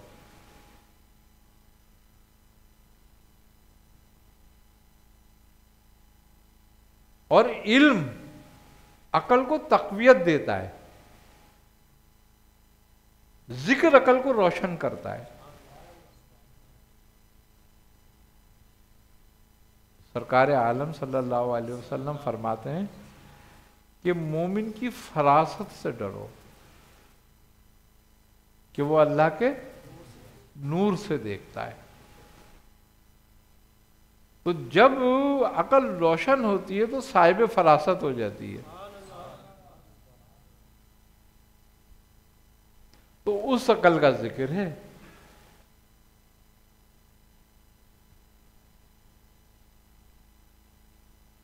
अल्लाह भी कहता है कि और तुम क्या अकल नहीं रखते, तुम तफक्कुर नहीं करते हो, गौर नहीं करते, तुम फिक्र नहीं करते। तो सब अकल के जरिए हो सकती है ना। एक अकल अबू जहल के पास भी थी, एक अकल अबू लहब के पास भी थी।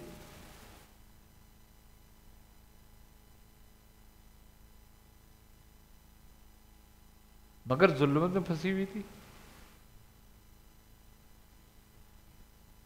हिदायत का नूर को कबूल ही नहीं किया उसने। आज भी वही बात है।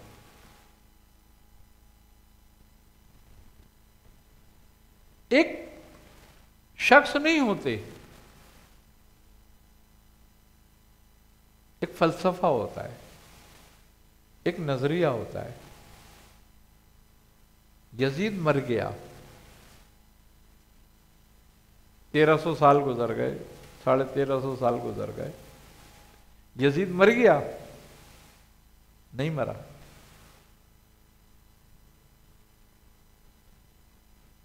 आज भी उसका फलसफा जिंदा है, आज भी उसका नजरिया जिंदा है।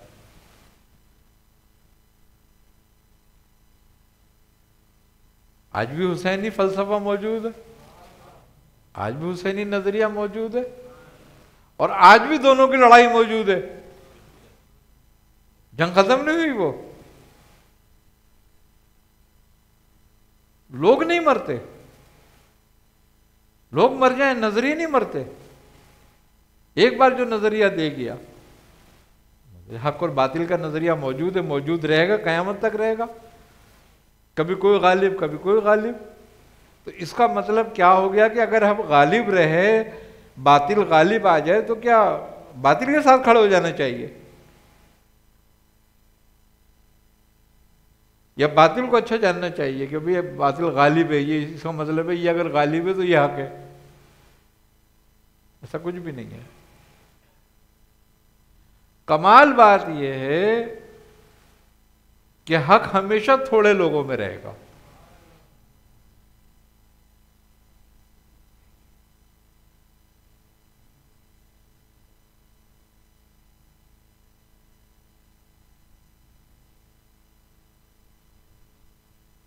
हक कभी कसरत से पैदा नहीं हो जाएगा।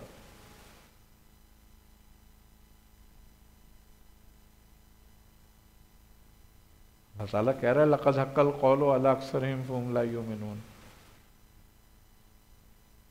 एक अक्सरियत ईमान नहीं लाने की, हक पे नहीं आएगी, एक अक्सरियत। अब इसके दो हिस्से हैं, एक वो जो बिल्कुल ही ईमान नहीं लाएंगे, एक वो जो ईमान लाकर भी हक पे नहीं आएंगे। वो ईमान लाने के बाद भी हक के साथ नहीं होंगे, उनकी अक्सरियत होगी। तो अहले हक का गिरोह हमेशा कलील रहा है। अब करबला में कितने थे अहले हक?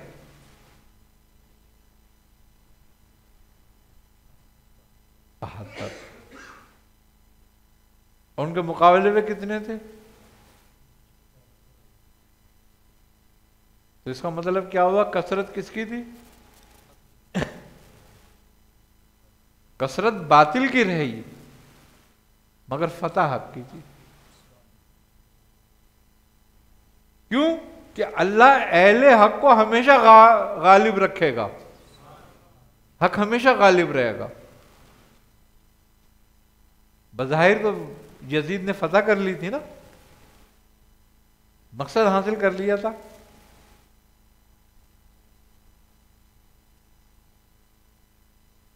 लेकिन वो किसी ने कहा है ना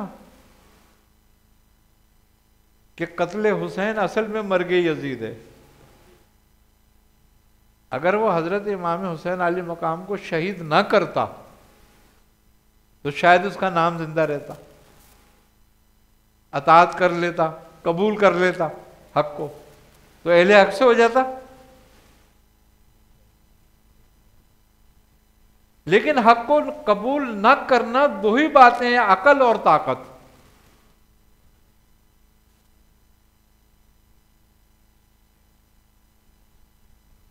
बंदा जब ताकतवर होता है ना तो वो समझता है कि बस मैं हक हूं, इसलिए वो हक को कबूल नहीं करता।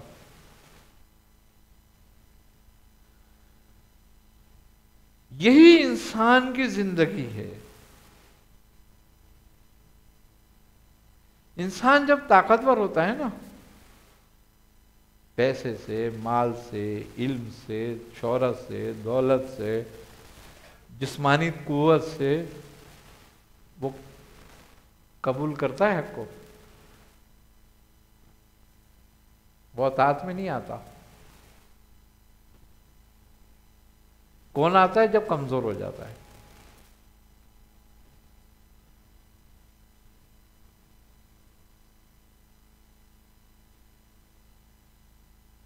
शेख हजरत शेख सादी रहमतुल्लाह अलैह का शेर है, वो कहते हैं कि दर जवानी तौबा करदम शेवाए पैगंबरी,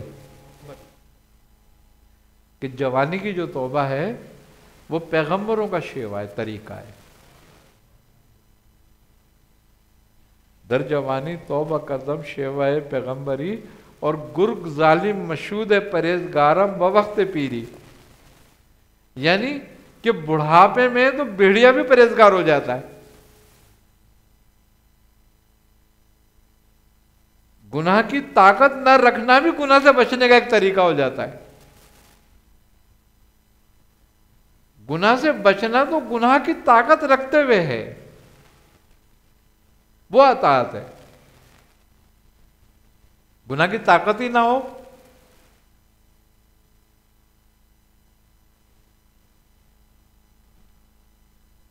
ये बात है कि जो पूरी ताकत रखते हुए अतात को कबूल करता है, हक को कबूल करता है, असल में वो हक के साथ है।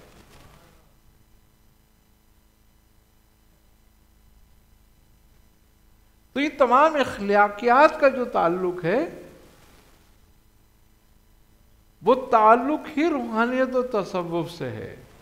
इसके बगैर ना रूहानियत है ना तसव्वुफ है।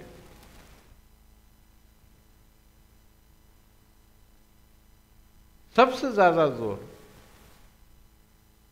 इसी बात पर देना चाहिए कि हम पहले अफ़ाली जिक्र में तो दाखिल हों,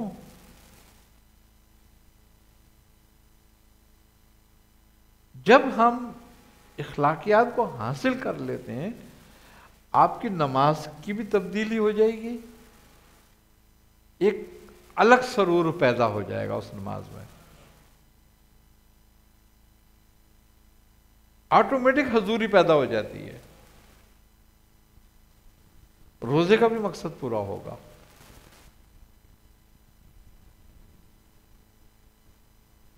जब इखलाक पैदा होता है ना तो नमाज का जो मकसद है वो हासिल होता है। नमाज के दो मकसद हैं, एक जाहिरी एक बातिनी। जाहिरी मकसद ये है कि वो तुम्हें रोकती है बुराइयों से और बेहयाई के कामों से, वो हासिल हो जाता है।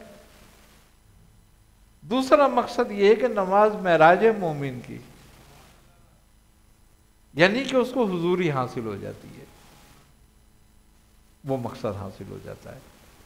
ये इखलाकियात को पूरा किए बगैर नहीं हासिल होगा, ना वो मकसद ना ये मकसद। जब जाहिरी मकसद नहीं हासिल हो रहा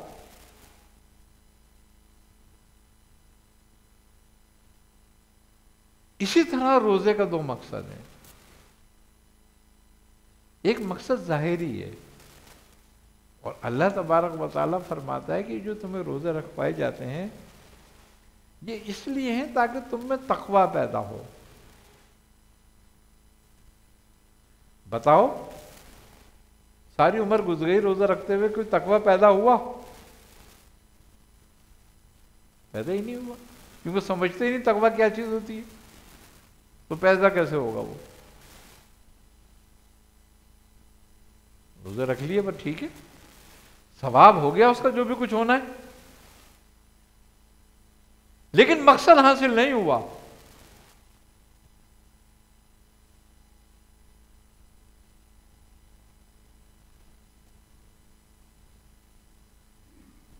तो जब तक इबादत का मकसद हासिल ना हो, इबादत में सवाब तो होता है, मार्फत नहीं होती।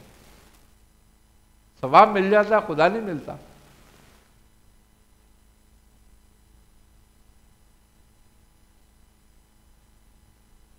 असल मकसद जो जिन इबादतों का है उनसे वो हासिल हो हमें।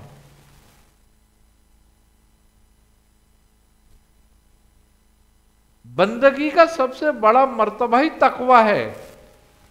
इंसान का सबसे बड़ा मर्तबा जो है वो तकवा है। इसकी सबसे बड़ी सिफत तकवा है।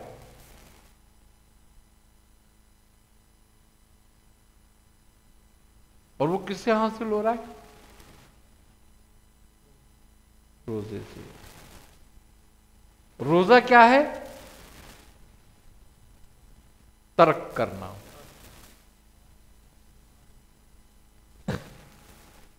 तो तर्क तुम्हें क्या करा रहा है? तकवा हासिल।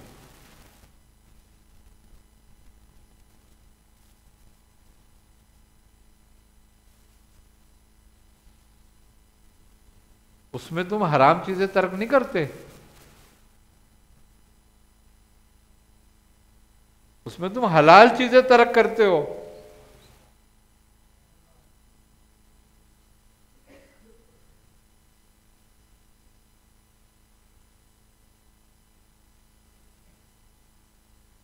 यानी कि जिन चीजों की तुम्हें इजाजत है खाने पीने की खूब, उससे रोका जा रहा है, हुक्मन रोका जा रहा है।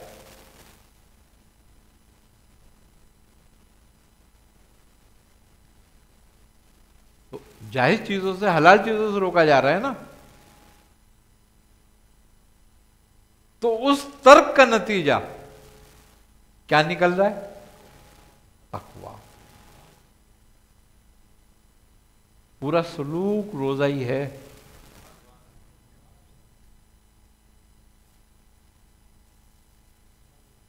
कि जो अहले सुलूक हैं, अहले तसव्वुफ हैं, वो साई में देहरी हैं, वो हर वक्त के रोजदार हैं।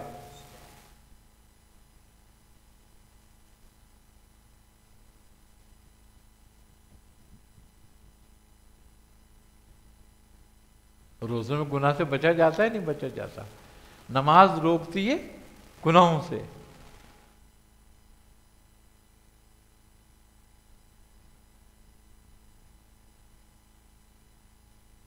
तो वो दायमी मुसल्ली हो गया।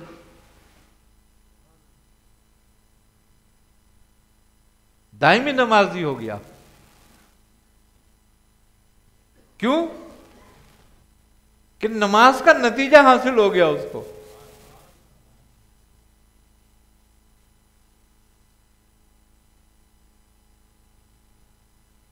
पूरी जिंदगी इबादत हो गई उसकी।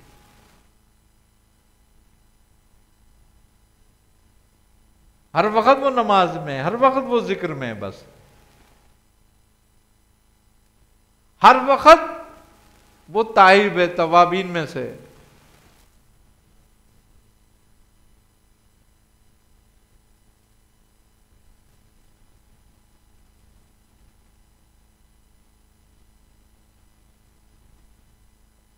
उसकी सारी जिंदगी इबादत हो गई कि हर वक्त वो तौबा में, हर वक्त वो नमाज में, जिक्र में, हर वक्त वो रोजे में। ये सलूक के पहले दर्जों का मकाम है कि उसको सलात दायमी हासिल हो जाती है।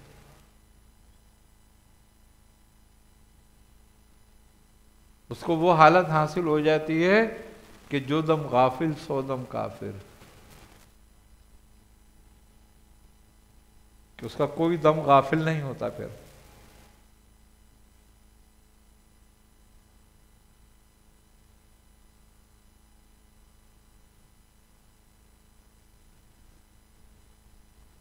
हर वक्त वो हुजूरी में मौजूद है।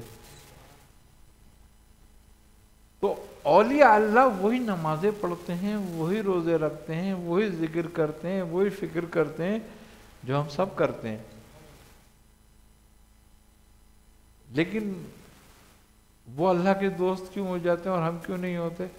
हम सब करके भी दुश्मन बने हुए हैं, गैर हैं रब से।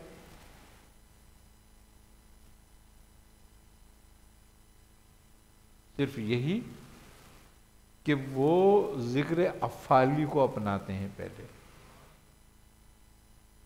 हम जिक्र अफ़ाली को नहीं अपनाते, हम कलामी को अपनाते हैं पहले। ये आसान है। जिक्र का अपना एक दर्जा है और एक कमाल है। वो जमीन हमवार होती है। जब हम कोई खेती लगाते हैं तो सबसे पहले हम क्या करते हैं? जमीन बनाते हैं ना। जितनी अच्छी जमीन बनती है उतनी अच्छी फसल आती है फिर। तो जो जिक्र अफ़ाली है, इखलाक है, ये जमीन बनाना है और जिक्र इसका बीज है। फिर जब हम जिक्र करते हैं उसके बाद फिर फसल होती है, फिर उसका नतीजा आना ही आना है, हर हाल में आना है। अगर हमारे जिक्र में थोड़ा बहुत नुक्स भी आएगा, बीज निकलेगा, फसल निकलेगी जरूर।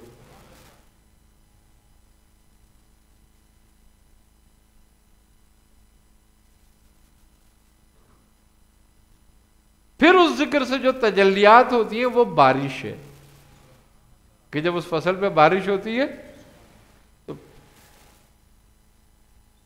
और फिर अल्लाह ताला कहता है कि और वो अपने बालों को देख देख के, डालों को देख देख के खुश होते हैं मोमिन।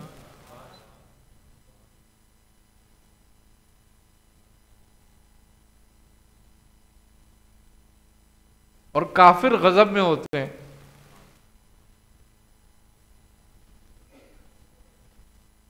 तो फिर जाहिर सी बात है, शैतान गजब में खड़ा हुआ होता है कि ये निकल गया मेरे हाथ से, इसने तो फसल लगा ली। इसलिए इस तसव्वुफ में आने से या रूहानियत में कदम रखने के साथ साथ हमें ज़िक्र लिसानी, ज़िक्र कल्बी, ज़िक्र रूही, ये सारे मरहले बाद के हैं। अगर हमारी जो ज़िक्र अफ़ाली है वो नहीं होगी, ज़मीन ही नहीं बनी होगी, तो फिर उस जमीन, बंजर जमीन पे कीकर उगते हैं, खेती नहीं होती, फल नहीं लगते।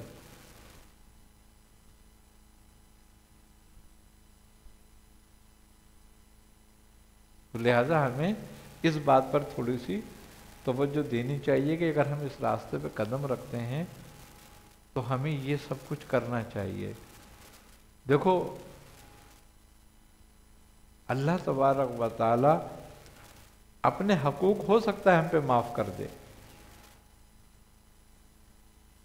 लेकिन लोगों के हकूक, इखलाकियात को माफ नहीं करेगा। वो हमें सब काम निपटा के जाने यहीं पे। तो लिहाजा हम इब्तिदाई ऐसे करें अपनी कि किसी की पकड़ हम तक ना आए।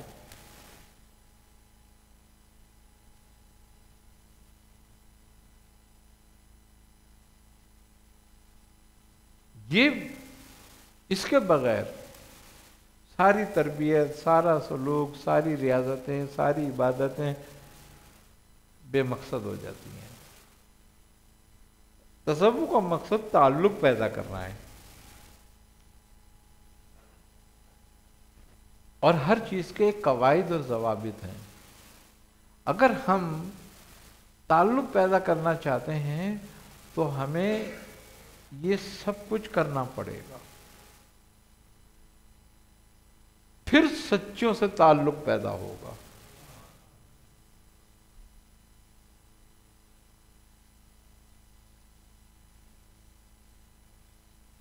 वही लोग कामयाब हुए जो सच्चों के साथ हो गए।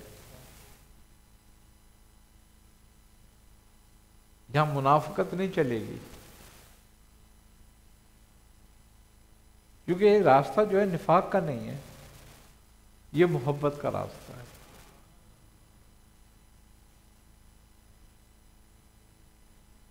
और इस रास्ते पे वही चल सकते हैं अल्लाह ने जिनके दिलों में मोहब्बत डाली है, और मोहब्बत ही नफ्स को काबू करती है, वरना नफ्स काबू नहीं होता।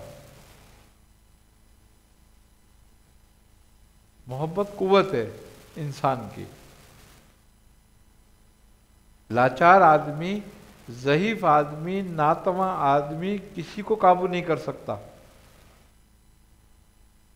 जब तक कि उसके पास कोई सोर्स, कोई फोर्स ना हो।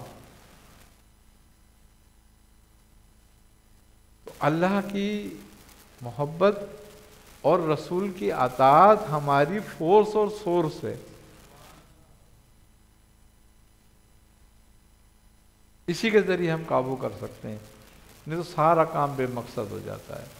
अल्लाह ताला हमें सोचने समझने की सलाहियत अता करे। अल्लाहुम्मा सल्ली अला मुहम्मद नबील उम्मी मादन जूदी वल करम वाला आले व बारिक व सल्लिम व सल्लु अलैहि या इलाहुल आलमीन या रहमुर रहीमीन। अपने हबीब सल्लल्लाहु अलैहि वसल्लम के सदक़े तुफ़ैल में हमें हर तरह की गुमराहियों से, मोहताजगियों से, ज़िल्लतों से, रुसवाइयों से, हर तरह के ज़ाहिरी बातनी अमराज से, हर तरह की आफ़ात नागानियाँ, अमवात नागानियाँ से महफूज फरमा। हर तरह की रहमतें, नेमतें, बरकतें, राहतें, आसानी अता फरमा। या इलाहुल आलमीन, हमसे जो पहले मोमिन मोमिनात, मुस्लिम मुस्लिमात, सालिन सालिहात इस दुनिया फ़ानी से कूच कर चुके हैं, उनकी मग़फ़रत फरमा, उनको अपने जवारे रहमत में जगह अता फरमा। या इलाहुल आलमीन, हम सबका कबीरा सगीरा गुनाहों को मुआफ़ फरमा। या इलाहुल आलमीन, हमें दुनिया और आखिरत में अहले बैत की मोहब्बत अता फरमा। या इलाहुल आलमीन, हमें दुनिया और आखिरत में उनकी ग़ुलामी नसीब फरमा। या इलाहुल आलमीन, हमारा ख़ात्मा बिल खैर फरमा। रब्बना तक़ब्बल मिन्ना इन्नका अंतस समीउल अलीम व तब अलैना इन्नका अंतत तव्वाबुर रहीम। सल्लल्लाहु तआला अला खैर खल्क़िही मुहम्मदिन व अला आलिहि व सहाबिही अजमईन।